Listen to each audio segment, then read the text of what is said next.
Okay, it's going to be a review of Survivor Series 2004. You know, this is definitely a weird show. You definitely had a unique, stipulation with the main event. If you did win the main event, you get to control Raw for a whole month. As Eric Bischoff was going to take a vacation, and it kind of got me thinking. When I'm looking back at Bischoff, like during his whole run as GM, like basically Triple H controlled the whole show when you look back on it. And so I'm just saying, like, if Bischoff had creative control of Raw at that time, it would have been really interesting to see, like, who he would have pushed. The easy thing to say is, he probably just would have brought back the NWO and just, put the title back on Hogan, and Hogan would have barely defended the belt. But then, you could definitely make the argument, like, was he interested in any of the younger guys that, came up at that time, or, maybe someone from WCW that went under the radar, maybe like a Sean O'Hare. So I don't know. It really would have been interesting to see if Bischoff had creative control. Because at this time, I just felt like, it was just him just kissing Triple H's ass in the actual storyline. But this was the rare instance where he just said, let the inmates run the asylum. And, there was an anti-evolution, movement going on backstage. So it was a pretty cool storyline. I'm not a huge fan of the booking of this main event, though. And, but there's some really good things about it, though. I mean, it was definitely a great try. I think at this particular time, too, I think Heyman, I don't think he, was a head writer for either show, but I think he was helping write both Raw and SmackDown. And anytime you have JBL as the champion of SmackDown, you can't say that Heyman had, complete creative control. But, yeah, definitely interesting time, to say the least. But we're going to go all the way back to November 14th, 2004. What is this, the 19th anniversary? Okay, man, this is really interesting. And, the pay-per-view theme actually made it onto the DVD. And it finally grew on me. For the first time in, I guess, 19 years. I think the name of the band is called the X's, and the name of the song was Ugly, and it worked really well in the video package with Batista, looking at the world title after Triple H left it behind. And I think that's when you really knew, just by the reaction that they were going to slowly push Batista. I think the theme actually, helped Batista's push to the next level, the whole package here. Because you had seen it on Raw, but when you see it in the actual package, I think it took the idea of Batista getting pushed to the next level.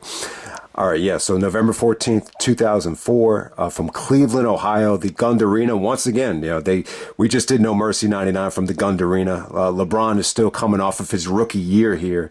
JR actually said that Shelton Benjamin was a better athlete than LeBron James. It kind of insinuated that. We have an attendance of 17,500. For 2004, that's a solid number. The pay-per-view buy rate, 325,000. It's pretty bad, man. It's a low number. This is the lowest Survivor Series buy rate, I believe, since 1997. I think they did 250 in 97, and then they spiked up to 400 in 98. So yeah, it's a pretty low number. I just think at this time, I think the fan base was confused. I think, when you look back at 2004, it looked like, Benoit and Eddie Guerrero, they got the monster push. But then I think when you take it away from them that quickly, it kind of confuses fans. And then I don't think the JBL pushed, helped, the financial numbers at all in 2004. It's almost like they had to, hit the reset button in order to, get it back up in 2005. When you look at the 05 numbers, they're a step up in each and every way. So this Survivor Series definitely took a hit. We're still grooming guys like Cena, Orton, and Batista at the time. So you definitely understand it. And, no matter how you look at it, I think the JBL push, at least in 2004, you knew the numbers were going to take a hit, no matter what. Some people thought they were going to take an even worse hit than they did. But, when you look back on it, they were still pretty respectable. Like compared to what some people were anticipating. To open up Survivor Series, we got a fatal four-way for the WWE Cruiserweight Championship. I got to say, this was good stuff. This is one of the highlights of the Cruiserweight division. I think anytime you do a triple threat match or a fatal four-way at Survivor Series, it kind of goes in line with the Survivor Series theme. Anytime you're involved in a multi-man match, especially if it's this is an elimination, but you're still trying to survive the numbers. So I like the concept of it. You have great talent here. I think a lot of times the Cruiserweight Championship matches have felt bland in the past, especially when you get to like '06, like when you have Jimmy Wang Yang taking on Kid Cash or, Gregory Helms. I think a lot of those matches definitely felt, uncreative. I think they felt like filler, but this was a good one. You definitely had some direction here. You got Spike Dudley as the boss, shades of Tony Danza. Tony Danza used to be on a show called, Who's the Boss back in the day. So Spike Dudley is the boss, taking on Billy Kidman, Chavo Guerrero, and Rey Mysterio. So from what I remember, I believe this was Heyman's idea to push Spike Dudley as a heel. It's almost like he had a Napoleon complex. When people say Napoleon complex, it's almost like a dude that is really, really, tiny or short, but, has the ability to boss people around. I've seen it time and time again, just from going to open gyms and just, from dealing with, people in general. Like, so there are times where this, the shortest dude in the room is going to want to boss people around. So you get what they were going for here with Spike. It was a nice change of direction, from the Spike Dudley in ECW that just used to get his ass kicked.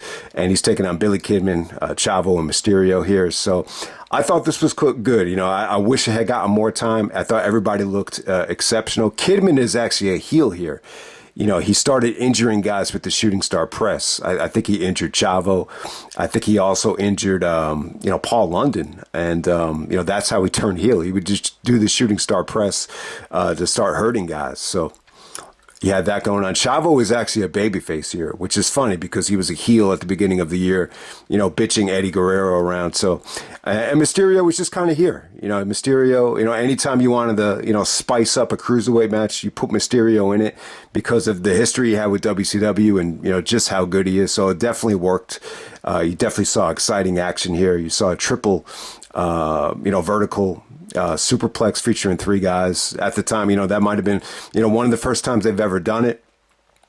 I think they did something like that at Unforgiven '03 with the Jericho triple threat, but, you started seeing more and more of it, especially around this time with TNA coming into fold. And, you just had good consecutive action here, man. I thought everybody looked good. Everybody got, a chance to shine. Spike ends up stealing the victory by pinning Chavo. I believe after Kidman hit the shooting star press, but yeah, man, just a cool little fatal four-way right here, and it's a shame because I think Spike actually got released after this match. They started releasing a lot of different guys at the end of 2004. Spike will be one of them. I think Jamie Noble will be the other one, and it was just like damn.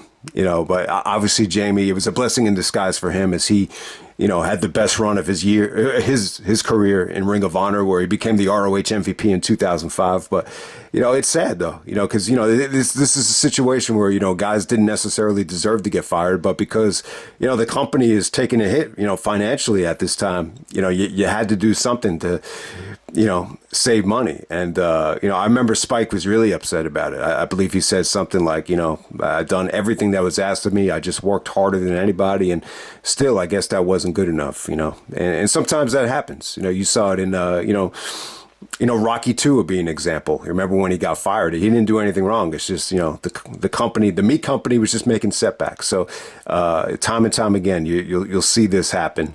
And yeah, it's not fair, but it's just the way it went at that time. But yeah, I remember, late 2004, this is the most guys they ever laid off, all at once, since I was watching wrestling that I could remember. So, all right, next up we have Shelton Benjamin actually taking on Christian with Tyson Tomko out there. This is for the Intercontinental title.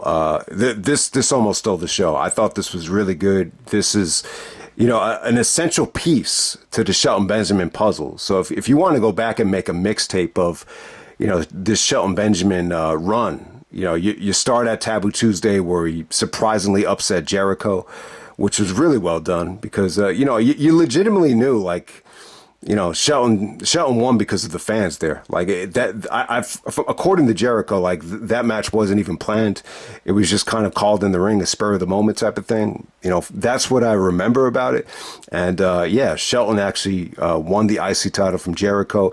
And you could go all the way down until his match with Kurt Angle. Yeah, he had a really good match with Kurt Angle that would have been a classic if it just gotten more time. I think that was the Raw after SummerSlam. So Shelton, this was the best year of his career in terms of singles matches. I mean, he stole the show at Money in the Bank. He stole the show in the Gold Rush tournament, and he stole the show at Backlash as well. And he almost stole the show here at Survivor Series. So Christian is coming off of the back injury. He was, him and Trish. They made such a, nice combination, but for whatever reason, they pulled the plug on Trish being associated with Christian when Christian did come back, and they just stuck Christian with Tyson Tomko. I think overall that's the right call. Some people actually said that Christian is, Austin called him the creepy little bastard. And maybe Trish and Christian, I don't know if a lot of people bought into them being a couple, but I don't think they were ever, legitimately a couple in the storyline. I think they were just, business associates, and they just wanted to take out Jericho. But, at this point, that was kind of behind them. So they had Christian just trying to win the IC title back. This is the time where he started calling himself Captain Charisma. So Christian did a lot of trash talking to Shelton. He's like, I'm Captain Charisma, damn it. I'm a 3-time, Intercontinental champion. I think what Vince wanted, I think they wanted to, just bring some emotion out of Shelton here, and Christian could obviously do that. Very well executed though. This was night and day compared to the the JBL match. The JBL match, it felt like a mess with the ref bumps and the title shots and everything. I just think everything here was laid out a little bit more crisp. And I thought it was really good, man. I think Shelton and Christian really clicked. Shelton, he didn't do anything monumentally athletic, but before the match started, JR was saying Shelton Benjamin is the best athlete in Cleveland, or best athlete in the arena. And then Jerry Lawler's like, well, wait a minute. What if LeBron James is here? And then JR is like, no disrespect to LeBron King, but, Shelton Benjamin might be in another stratosphere. So it's kind of funny that he said that looking back on it. But at the time, I got to agree, though. Like, I really wasn't sold on LeBron, coming off of his rookie year. You could even make the case that, I was more of a fan of Wade, at that time. And I remember guys, thought Carmelo, should have won the Rookie of the Year, LeBron's first year. LeBron really didn't, really earn my respect until he made the playoffs. I think the opening round with the Wizards in 06, and obviously the stuff with Detroit in 06 and 07, I think that's when LeBron was like, yeah, all right, this guy's the fucking man. But I think for a lot of people, it took a while. But it's just funny to think that Shelton is actually a better, I think you could argue that Shelton was probably a better pure athlete than LeBron, but LeBron is just, obviously he's the better specimen. He's just stronger, more physical, and, he's got everything in terms of, just in terms of just being the ultra athlete. But, Shelton Benjamin, better athlete than LeBron James. That almost sounds like it's, sacrilege, at this point. But, man, it was pretty good stuff. Like I said, Shelton didn't do anything, monumentally athletic. I mean, the springboard neck breaker was great. The lariat from the top turnbuckle, he got great, height on that, even though the cameraman kind of, messed up the angle. Tomko was constantly interfering, and Christian took advantage of it. So Shelton kicked out of a lot of, belt shots. And yeah, it was really well executed. And the finish, this is the finish of the night, in my opinion. I think overall, this Survivor Series has some pretty solid finishes for the most part. I think the main event and this match, especially the two matches of the night, and they both had great finishes. So, Tomko distracts Shelton. Christian's about to hit the Unprettier. Shelton actually leapfrogs over the Unprettier and then hits the T-bone for the finish. I love the finish there. Shelton actually said that, he wanted to do something different, because, Angle and Benoit were using Germans. He said even Charlie Haas is using Germans. Like, I got to come up with a suplex that's a little bit different. So it's almost like a he took a page out of Taz's playbook, with the T-bone. But I think Shelton definitely made it his own. I love the finish here. Shelton and Christian, definitely the second best match of the night. All right, next up we have Team Eddie Guerrero taking on Team Angle here. So it's funny, we're still kind of in the middle of Eddie and Angle feuding together, but John Cena got the superstar treatment here. What felt like for the first time, Cena actually, I believe he, took some time off to film the Marine, and this is where some of the beef between Angle and Cena might have came in. I remember, Kurt Angle really wanted the role in the Marine, and he lost it to John Cena, and you could definitely tell there was a lot of tension, right before their match at No Way Out 2005. I've never seen Cena look that frustrated before, but we'll get to No Way Out 05, in a couple months. But with Angle, at this time, I wasn't a fan of this team. I just think Angle was it was really a rough year for Angle. The 2004 was the worst year. I think you could definitely, I'm sure he's had worse years in TNA, but by far the worst year he had in WWE history, it ended up being 2004. Just the guys he was hanging around, just what he was doing on SmackDown. He just was, obviously he couldn't wrestle that much, which is fine. But just some of the guys he was associated with, I just hate this Kurt Angle team. I'm just not a fan of it. I just, I can live without this match. So Carlito started feuding with Cena, and I believe they took a real life situation that happened to Paul Pierce and use it in the storyline. So Paul Pierce, used to play for the Boston Celtics, and this is before he won the championship, before he teamed up with, Kevin Garnett and Ray Allen to win the 2008 championship. But I believe before this match, maybe it was a couple years earlier, or earlier on in that year, he actually got stabbed at a nightclub. And they kind of, used the storyline too. I think Cena actually got stabbed by Carlito and Jesus.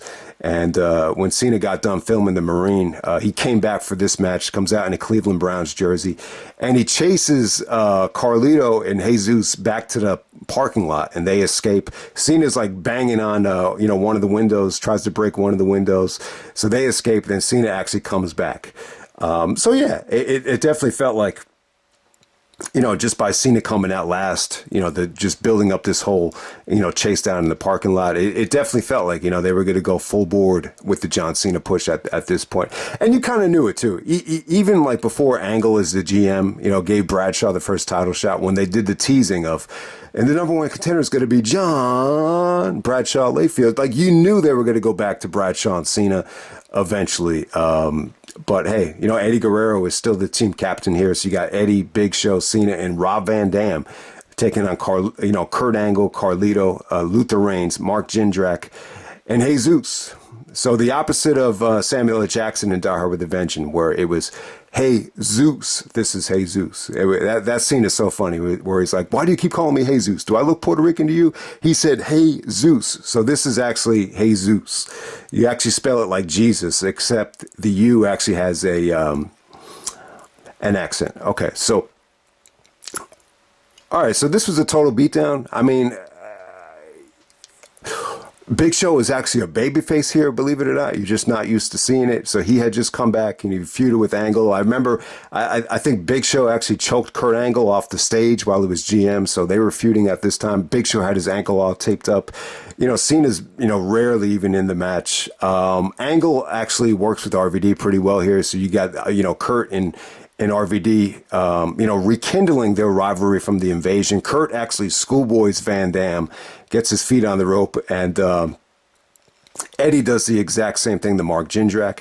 Yeah, Jindrak, I don't know, man. Jindrak apparently he was a great basketball player, great vertical jump, great athlete. Him and Randy Orton, I think, were best friends. But I don't know, in the ring, man, he started doing the Rick Rude stuff with the dancing, showing off the waist, and then Cena started mocking that. I don't know. I just never really, I've heard really bad things about him in the ring, that he just couldn't get it going. And it just wasn't a great showing from him. Van Dam actually pulled off, he tried a frog splash in Angle. Jindrak was trying to move Angle out of the way. So Van Dam actually does the frog splash to Jindrak. on the other side of the ring. That looked pretty cool. You know, Van Dam was able to do that before he got eliminated. Yeah, so Eddie actually cheats to take out Jindrak. Big Show actually chokeslams Luther Reigns. I don't know, Luther Reigns to me. You know, Angle almost sounds like he regrets, traveling and just being associated with Luther Reigns. Like, that's how bad it was. It's not, it's not because he was awful in the ring. It's just when you look at him, I mean, I don't know. I just get the impression, based on what Kurt said about him, based on what I've heard, based on how he looks, like if this guy, didn't get a break in WWE, he's probably someone that would have ended up in jail. Like, that's just the impression I got, from Luther. The highlight would be Angle just kind of bossing Luther around. I remember when he used to yell at him, he'd be like, Luther. But yeah, man, so Angle, tries to put up a fight by himself. So it just wasn't to be. Anytime you have a heel, going up against a babyface team, you can't expect the heel to start eliminating guys, because then the fans would get behind him. So this is how they pulled it off. There was a really nice counter to Big Show's chokeslam. Angle's, actually going after the broken ankle, the hurt ankle that Big Show has all taped up. And then Big Show actually counters it and, flips Kurt out of the ring. Angle almost gives up on it. And he just says, fuck this shit. I don't need it. And then Van Dam comes out of nowhere, because he's already eliminated. So he keeps Kurt from escaping. Then Kurt actually is forced to get back into the ring. So Cena gives him the FU. Big Show gives him a chokeslam. Eddie gives him the frog splash. And Big Show actually gets the cover. So Team Guerrero actually just celebrates. So, it was cool to see, all these guys celebrate. I love this team of Eddie, Cena, and RVD together, but, yeah, it just did not feel competitive enough for me. I think it's a forgettable Survivor Series elimination match. It really didn't do anything to escalate the Kurt Cena feud or the Eddie, an Angle feud. The match is just kind of there for me. If anything, this whole thing was just designed to set up Cena taking the United States title back, from Carlito. All right, next up we have The Undertaker taking on Heidenreich with Paul Heyman. So yeah, Heyman actually comes back in No Mercy in the last ride match with JBL and Taker and Heidenreich and Heyman together. They screw Undertaker out of the last ride match. I believe Heidenreich is actually in the ride that you had to get the guy into, and it ends up with Heidenreich actually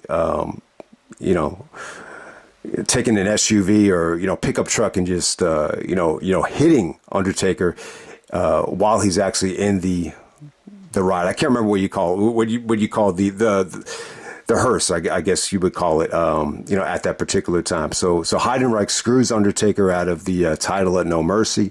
But yeah, John Heidenreich here, he did a great segment with Snitsky.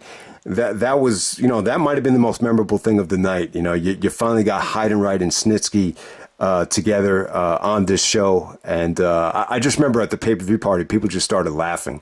It almost felt like a commercial for steroids. These guys just kind of, getting into each other's face and just, I don't know, man. It was just something to see. The highlight would be, I like your poetry. And then Heidenreich is like, I don't like what you do to babies. I like you. So it was really, really weird. But hey, it got a pretty decent reaction. There's also a really great, backstage skit with Kurt Angle and Edge. I think probably the last time you saw Kurt Angle and Edge, interact together, where, Angle basically says, Edge, I read your book. He's like, I didn't like what you said about me. And then Edge is like, all right, great, Kurt. I didn't know you were such a big fan. And Angle's like, I'm not.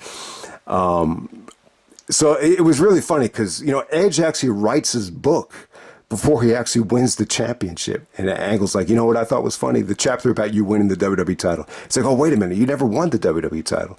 So you had a great confrontation between Edge and Angle. It might have been the last time they ever interacted. I can't remember. The only other time I think they might have touched was in, maybe the fall of 2005. There might have been in a multi-man tag match, as heels at that time.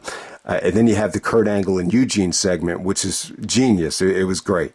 Yeah, it ends with Eugene just chanting, "You suck," to Kurt Angle. You have to see it to believe it. The security guys in the background start cracking up at it. But yeah, I brought it up because Heidenreich and Snitsky, the backstage segment, it didn't lead to them wrestling or anything at WrestleMania, but it was pretty cool. I remember people just laughing their asses off at that segment. So bottom line is, Heidenreich screws Taker at No Mercy, so they had to go back to it at Survivor Series. They tried to make a big deal out of, Taker needed to get a huge win at Survivor Series because this is where he debuted at. But I'm not a big fan of Heidenreich. I'm really not. I get the appeal. I think, Vince saw him as potentially like another Sid. He's got blonde hair. He's jacked up. He's tall. He's got a unique look. But to me, Sid definitely had a cool factor about him that Heidenreich just didn't have. I think Heidenreich, to me, he's more of like a Sean Stasiak than a Sid. Goofy as a peccoon.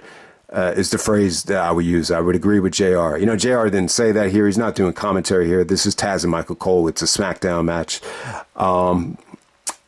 They go 16 minutes on this show, which, they got a little bit too much time. For as much time as they got, though, I got to be fair. I got to be honest with you. The match was not bad. I don't think they stunk out the joint. I thought Taker worked extremely hard here. He sold his ass off. He actually, did a lariat off the top rope. I mean, Taker rarely has ever gone to the top rope to do anything. And, he was able to do it here. Heidenreich actually got his hand on the rope after the last ride. So they tried to do, some things to make Heidenreich look strong. Heyman is out there at ringside, being a nuisance. Heyman and Taker have had a huge history, going back to WCW. The history between them goes back a long time. I think this even is playing off of the Concrete Crypt, storyline here at Great American Bash. I think it was Taker versus the Dudleys in that main event. But I got to say, in terms of Heidenreich, I think he was a lousy bumper, lousy worker. I mean, they did, as a whole, I don't think Taker and Heidenreich was, awful. I think it's one of Taker's worst opponents, but I won't say that it's one of his worst, matches. I definitely can't say it, but I'm not impressed with Heidenreich, though. The way this guy punches, he's got to do these sound effects every time he punches, which it's quite funny, but after a while, it just gets a little bit, annoying, a little bit redundant, and I just don't think he was a good bumper. Don't think he was a good seller. I mean, I just think he was so goofy that I just think it took away from the heat in this actual match, though. But Taker basically looks dominant. He gets a clean victory, hits the chokeslam, hits the tombstone. But in terms of Taker's presentation at this time, there's really not a lot of differences compared to the American Badass, especially in the ring. He's basically wearing the same, ring attire. The only difference is his hair is maybe just a little bit longer. I mean, when he came down to the ring, he's got the hat and he's got the jacket. That's really the only thing that, makes him, synonymous with the original Deadman. But other than that, it kind of felt like the same guy to me. But I think that's the negative, aspect of Taker going back to the Deadman. You open the door up for Taker to work with these guys that either have horrible gimmicks, like the Giant Gonzalez, or guys that are just severely green and they're just there because they have size and they're big. And, it's something I've kind of debated for years. It's like, should that hurt Undertaker, that the fact that he's worked with, guys like Bundy and the Giant Gonzalez and Mabel and even add Heidenreich to the list here. The bad version of Mark Henry. I mean, the list goes on and on. Every single year, you could come up with a list and just find the worst opponent Taker had every single year. And I mean, he's had to work with a lot of bad guys. But the thing is, there really isn't a lot of instances where I could say, Taker went out there with a bag of shit and just delivered a classic. I think Shawn is someone that could actually say that. But it's very very hard to find a lousy opponent that Taker is able to elevate, to a great match. But I'll give Taker and Heidenreich credit. I've seen worse Taker matches. I don't think they stunk out the joint. They went a long time, and I still thought, I wouldn't say it was good, but I thought it was solid. Considering the limitations and considering the length of the match. All right, next up we have Trish Stratus actually taking on Lita for the Women's Championship. So I believe Lita actually had an abortion actually caused by Snitsky. And, Trish is actually clowning on Lita for looking chubby and the pregnancy weight. So, Trish is in full heel mode here. She did a great job. She was in a nice little rhythm. I think her mic skills at this time were actually a lot better than some of the recent heel work she did with Becky Lynch. So yeah, this is where Lita actually breaks Trish's nose. It's really weird, man. Lita just comes out, looking for vengeance, and Trish takes a face bump on the outside, and she just starts gushing blood from the nose. And not long after this, she started wearing the mask. I think she did wear the mask, when they had the main event on Raw. So apparently she milked the injury for a long time. That sometimes that's what a heel does. They'll just wear the mask because it fits them as a heel. But yeah, man, this was just a match to kind of build the feud up to the next level. I can't say that it's a classic Trish and Lita match, but it's an essential part of the feud, though. I'll definitely say that. But yeah, I mean, that should almost be a criminal offense to break a nose of someone like Trish. So we'll leave it at that. All right, next up we have John Bradshaw, Layfield, JBL with Orlando Jordan. Orlando Jordan was the MVP of this match. No doubt about it. You have Nick Patrick as the lousy referee here. I cannot stand Nick Patrick as referee. It almost feels like, Nick Patrick is the ideal referee if you're going to have a shady, heel go over. And you saw it during the invasion, and you saw it in this match as well. So you have JBL actually taking on Booker T for the WWE Championship. So Booker T turns babyface by getting an abrupt win over Bradshaw. When Booker T made the jump to SmackDown, he was a heel. Yeah, the storyline that they gave him was that he hated SmackDown. He's the biggest star on SmackDown, and he just didn't want to be there. He's like, man, I hate SmackDown. He's like, man, I like where I was. I like being on Raw. So I actually enjoyed that storyline. I thought it was great because, it was reality, though. You'd always have, people at the pay-per-view parties or friends or whatever that would just be like, I don't even watch SmackDown. I don't even watch SmackDown. So, I kind of like that because it almost kind of played into how people felt about SmackDown. But, not a great night for Booker T, though. I mean, it depends how you look at this. Like, do you look at it like, all right, they're giving Booker T the title shot at Survivor Series. But at the same time, it's not the main event. Taker and JBL was the main event. JBL and Eddie was the main event at Judgment Day. So it's almost like, all right, we're going to give JBL and Booker T a spot at Survivor Series, but they don't have the burden of having to carry the main event. So it almost feels like it's a, lesser of an opportunity for Booker T. And this is the only time I think JBL actually pinned, somebody with the title on the line. You remember the match with Eddie was a DQ at Judgment Day at Great American Bash. It was a Texas Bull Rope match. That was a, Kurt Angle controversial, finish. I think the SummerSlam match with Taker ended in a DQ. And then the last ride match was, you had to be carried away in the hearse to actually win the match. So, yeah, this is the only time I believe Bradshaw, got a victory in any pay-per-view championship match, but, by pinfall. Let's be clear about that.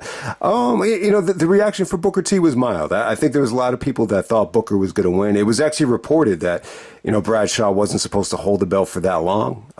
Taker was supposed to win it, and, possibly Booker's supposed to win it. But, the reports at the time was that JBL was doing such a great job on the mic, especially when you edit out these video packages. It felt like a strong heel champion. that, it smelled like smoke because he went through fire. He just did such a great job of, putting over the championship and the importance of it. And, the stipulation here was that he would leave SmackDown forever if he lost. So I think the stipulation was a little bit not believable. But at the time, you just never know, though. But, I hate to say it, but, the reaction for Booker T was not great. If anything, I think JBL, was starting to get a little over with some of the smart fans here. You heard a little bit of JBL chants. But for the most part, I thought the match was a little bit sloppy, a little bit poorly executed. But, it was a great effort from Booker T, though. I thought he looked good, considering that, JBL should be in prime, shape in the middle of his title reign. I just don't think he looked great here, and this is the thing that hurts 2004 is you're putting the title on someone, that's really not a great wrestler, was really never in great condition to begin with. And you're asking him to go out there and, deliver in a title match. It's just very difficult. So it's really not about the wrestling here. It's more about the booking. It's more about just, taking advantage of a referee that just takes a million bumps. So you have Orlando Jordan interfering, when you did have a new referee trying to come out there and do the right thing, OJ, Orlando Jordan would take Charles Robinson and just throw him out of the ring. So that's why, Michael Cole and Taz was saying, Orlando Jordan's the MVP here. He would throw the belt into the ring. He gave Bradshaw a huge assist. I think they even ended this thing with saying, JBL should write a huge check out to Orlando Jordan. It's funny, you actually had Josh Matthews interfering and, trying to help out Booker T. I think JBL bullied him backstage. So you have that going on there. When Josh actually did come out, Bradshaw gave him a nice little big boot. So yeah, I mean, overall, I think Booker T's performance was pretty good here. The fans got behind him on the scissors kick. That was a nice near fall with Charles Robinson getting pulled out of the ring. He actually busted out here the Houston Hangover. Apparently, I think this is the first time he ever did it on SmackDown because Taz didn't know what to call it. He called it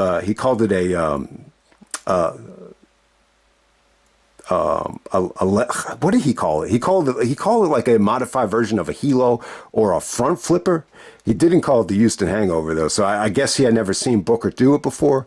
But you understand why. When Booker T does it, it looked like it put a lot of pressure on his hips. I guess that's why he didn't do it. But yeah, the ending comes. Nick Patrick finally regains consciousness.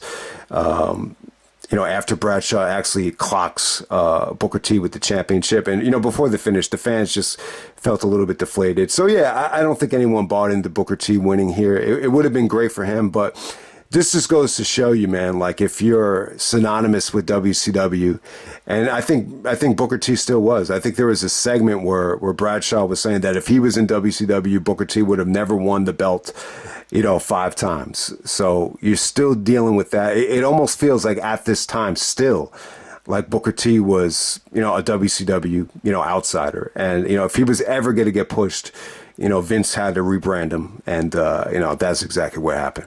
Okay, and on to the main event. We have a 4-on-4 Survivor Series elimination match. Whichever team won would each be in charge of Raw for the next 4 weeks. So this is how that played out, because, Team Orton ended up winning. The best thing to come out of it was Triple H actually lost the belt to Edge and Benoit in a triple threat match. It was, a double submission, so nobody actually won. So the title was actually declared vacant until New Year's Revolution, the Elimination Chamber, where Triple H would actually win it back. But it was pretty cool, that they were able to get it off of him. I really got to revisit that to see how that played out. But from what I remember, Benoit tried to make the title match with Triple H, and he was able to weasel out of it, and then it ended up being Benoit versus Edge in a steel cage. Somehow, some way, that ended up being a triple threat match on the November 29th Raw, and that's when they finally got the title off of Triple H. But yeah, Randy Orton, Benoit, Jericho, and Maven, they each got a chance to run Raw, from the end of November going into December. So pretty memorable stuff. And they're taking on Team Triple H here of Triple H, Batista, Edge, and Snitsky. So, there's a lot of great segments here where Triple H is talking down to Batista, talking about Edge and Snitsky being ungrateful because they want a title shot when it's their chance to run Raw. And yeah, they have this segment here with Batista just leaving the belt behind and Batista actually looking at it like like he wants to go for it. And yeah, the fans got behind it. That's the key moment. It's probably the biggest moment in Batista's career, like when you look back on it, because without that moment, does he really upstage Orton and get the big money payday at WrestleMania 21? Who knows? It probably doesn't happen. But yeah, earlier on in the show, Maven actually gets taken out by Snitsky. Maven's doing an interview with Coach where, Coach is talking down to Maven saying he doesn't deserve to be in the main event and he's over his head. And then Snitsky just comes out of nowhere and just, bloodies up Maven. So Maven actually comes out halfway through the match. So yeah, I mean, it's a great night for Tough Enough. You got Josh Matthews interfering in the championship match. And then you got Maven, the winner of Tough Enough 1, finally main eventing Survivor Series. But yeah, I think Maven was released, shortly after this. I don't think he was released with, Spike Dudley and Jamie Noble, but, because he was actually at ECW One Night Stand. But I just remember he was severely, disappointed with how his WWE push was going. But yeah, Maven was in great shape here. He was jacked up. He really got himself into great shape. So it was cool that they finally gave him a chance here, even though it was, somewhat short-lived. Maven doesn't come out until like halfway through the match. So, Benoit is actually the first one to get eliminated, which definitely sucks. At this time, seeing Benoit lose the voting at Taboo Tuesday, combined with being the first one eliminated here. I mean, as a Benoit fan, I was severely, just a little bit deflated. At this time, it really felt like it was all about Triple H, working with his Evolution guys. It just felt like everybody was just kind of there. For as good as the Elimination Chamber match was at New Year's Revolution, it just kind of reeked of politics for me, and kind of the same thing with this match as well. But I still think this is a great Survivor Series elimination match. It's a creative stipulation. However, though, it's a stipulation that I don't think was a massive home run or a massive success. Benoit looked great while he was in there. He's doing a ton of German suplexes to Triple H and Batista. He's really looking dominant. The highlight would actually be the headbutt, the flying headbutt on Edge and Triple H at the same time. JR even says, you never seen Benoit actually do that, and I don't think he ever had. The headbutt on two guys simultaneously. That was pretty cool. At the same time, Edge actually interrupts a Benoit cover. And Triple H is able to hit the pedigree while the referee doesn't see it. So Edge actually pins Benoit. Benoit's the first guy to be eliminated. I just think that the match kind of, lost a little bit of luster when Benoit got eliminated. You're eliminating the best worker. And, so that's never a great thing. Jericho at this time, I just felt like he looked mentally fried. He looked a little bit soft. I think mentally checked out will be the best way to describe it. But hey, give Jericho credit. All these guys had breaks. Randy Orton had multiple breaks before he even had his first pay-per-view match. And, Triple H had, plenty of time to recharge his batteries. The same thing goes with Benoit as well. He was out the whole year. Literally, since Jericho came into the company, he did not have a break. So I don't mind it if Jericho wanted to try different things with his band, or you could even tell in terms of the storylines, like he wanted to do stuff that was a little bit more scandalous or romantic, like with Trish. So I don't know. I think Jericho was going through some painful but injuries you could actually work through. He actually broke his coccyx bone in the match with Christian. So, this was definitely not, Jericho looked nowhere near as good as he did at Survivor Series 2003. But, he's, even Jericho at his worst is still better than almost anybody. So he still looked pretty damn good in this match. He did a lot. He carried the burden. He actually eliminated Batista with the insecurity after, Randy Orton actually clocked Batista with the title, so that was a great elimination. Batista looked pretty dominant while he was in there.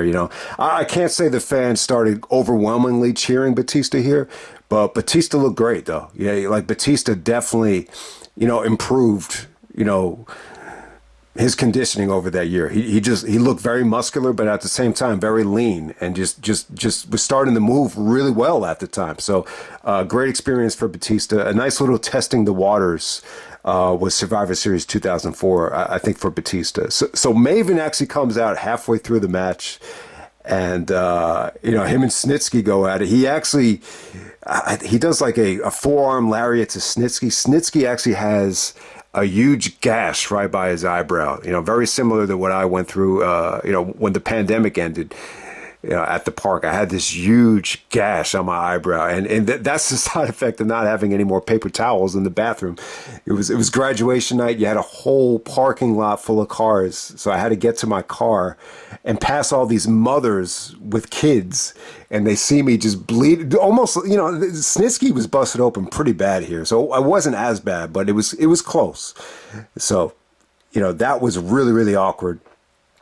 But hey, Snitsky was bleeding like crazy, and after the gash, he definitely needed stitches. There's no way he could have avoided stitches here. That was huge. And then he actually takes a chair. Maven takes a nasty unprotected chair shot, just really, really bad. So Snitsky gets DQ'd. Maven gets taken out without, really being pinned. Due to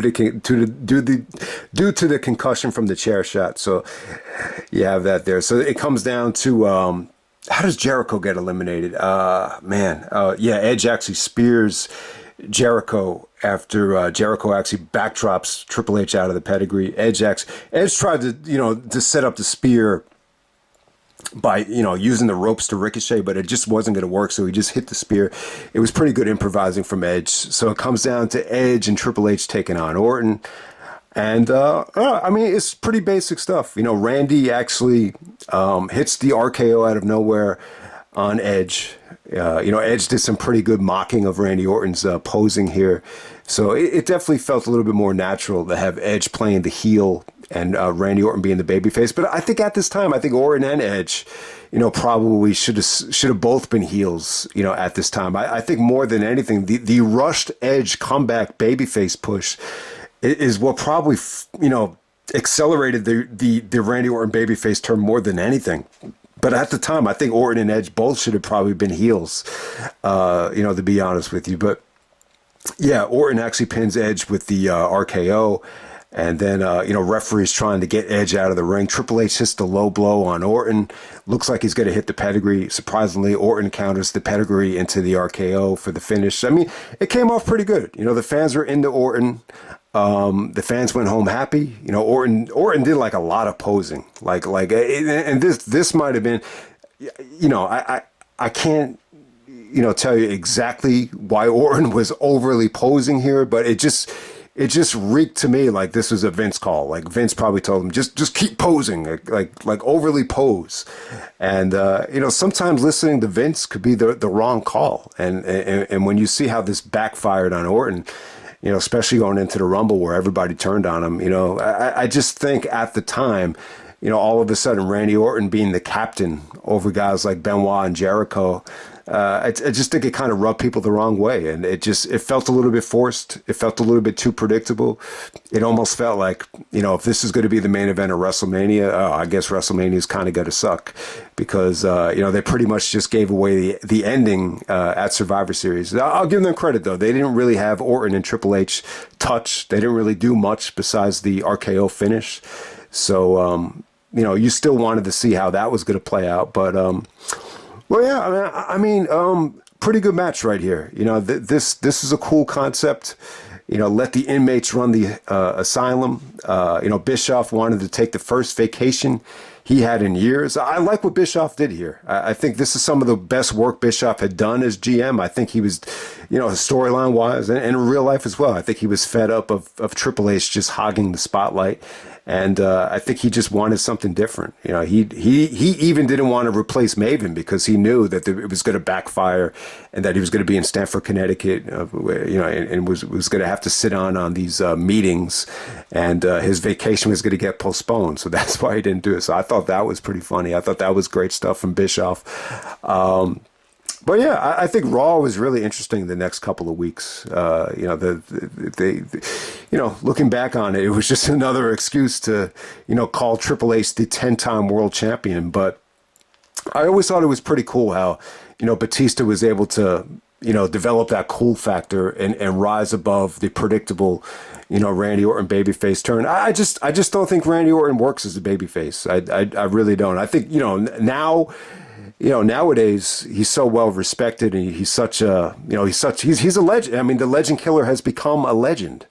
Now I would say that he's a legend now. So I don't have a problem with Orton being a babyface, you know, in the 2020s. But at this time in 2004, it's, you know, it was a tough call. It really was. I really wish there was a way around, you know, Orton getting kicked out of Evolution. Like, to me, like, Evolution was about Randy Orton. Like, he was perfect for that stable with the theme music, and because he was so young and he was the future of the business. Like if anyone needed to stay in Evolution, to me, it needed to be Randy Orton. But you definitely understand it, though. The whole thing with, you know, Orton and Batista turning on Triple H,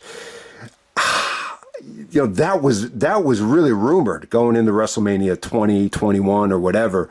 I couldn't buy that either. You know, the idea of Triple H turning back babyface is something that just couldn't be done, you know, at that time. He had too much heat. There was too much hatred towards Triple H. So it's a tough storyline to book, but you know, somehow, some way, Batista ended up, you know, cashing in on it. I think more than anybody, to be honest with you. So, you know, pretty good Survivor Series match. I don't have great memories of this show. I think it's a solid show. I mean, do I look back at the Survivor Series like 2001 or 2002? Does it have that kind of nostalgia trip for me? Not really. I can't say that. I think there's some good stuff on it, but the show as a whole, I'm not crazy about it. I'm really not. I'm not crazy about JBL and Booker T. I'm not crazy about the Trish and Lita stuff. You know, the Heidenreich push was definitely not for me. I was not a fan of Heidenreich at all. And I wasn't even a huge fan of the you know, the Kurt Angle at this time. Kurt was going through a rough time. I mean, there's no other way to slice it. He didn't look happy. You know, the guys that he was surrounded with, I wasn't crazy about it. You know, anytime you have a Survivor Series match that has that much talent in it and does not feel that competitive, it's, you know, I'm not going to look back on it and just say it was that memorable. But, you know, Shelton Benjamin and Christian was good. You know, Spike Dudley, you know, it's a shame what happened to him, but, you know, he was able to, this is probably the best moment of his career right here. You know, the opening up Survivor Series as a heel and defending the Cruiserweight Championship. So big up to Spike Dudley. But hey, man, that's Survivor Series 2004. Let's end it right there. All right.